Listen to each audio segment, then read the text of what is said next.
Hello and welcome to this video tutorial, brought to you by tastycheats.com. In this tutorial, I will be doing a brief overview of the Adobe InDesign interface, and later I'll demonstrate an effective and useful workspace setup. So for this tutorial, I have here a finished composition, so I can demonstrate how the interface works around a document. Now, if you have InDesign open and wish to follow along, you will need to first come up to Window, scroll down to Workspace, then scroll down and select Essentials. Then, to make sure you end up with the same setup you see here, we must again go to Window, Workspace, and then scroll down and select Reset Essentials. This will then set the interface to Essentials default layout, and you should have something that looks like this. Okay, so on the left I have the familiar Tools menu, and across the top I have the Control panel. Now this Control panel is really useful as this will contain all the properties of a particular tool you will use or object frame you have selected. For example, if I select the Type tool, I can now see the Control panel has changed and I have all the editable properties for our text, from font choice, font size, leading, formatting, and so on. If I activate the Selection tool in the menu and select an object frame, I can see the Control panel change again to reveal properties for this text box. To name a few, I can edit such things as rotation, fill and stroke color, stroke size, I can apply some effects, I can toggle text wrap, and toggle alignment. So the Control panel is one of the main panels in InDesign and is usually kept at the top in plain sight. So just under this panel and to the right I have a number of other panels. These panels have been arranged like so for quick access, and these contain various tools and information regarding my current document.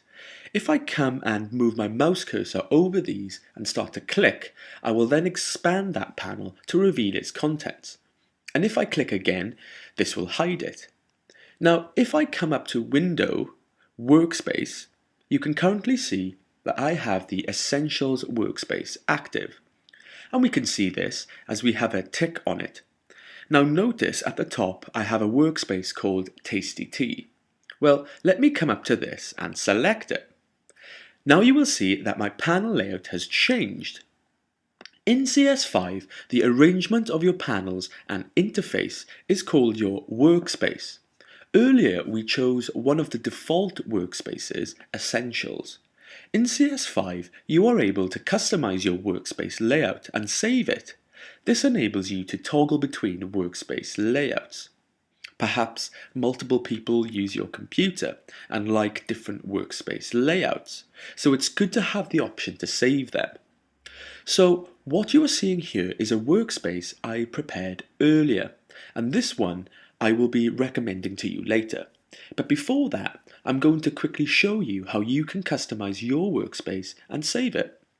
So to begin, I'm going to come back to Window, Workspace, and click the default Essentials. So now yours should look just like this.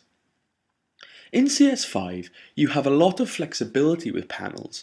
For example, first I'm going to click and drag each panel out of the group so they are separate.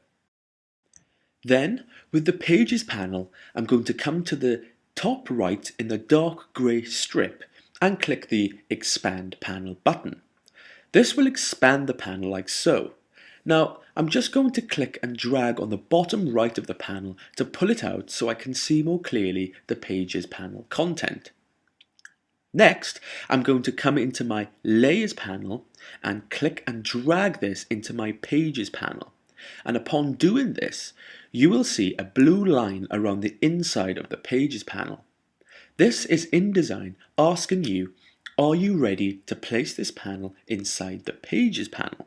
So upon release, the Layers panel will merge into the Pages panel and you will now have a new panel group and a tab system on the top in order to select through the panels. So we are going to do the same with the Links panel. Click and drag this in like so. Now, you can also have the flexibility to toggle the order of these tabs. So I'm going to click and hold on the Links tab and drag it to the left to appear after the Pages tab. And in the Links panel, we have this midline, so I'm just going to click and drag this down to reveal more content. So with this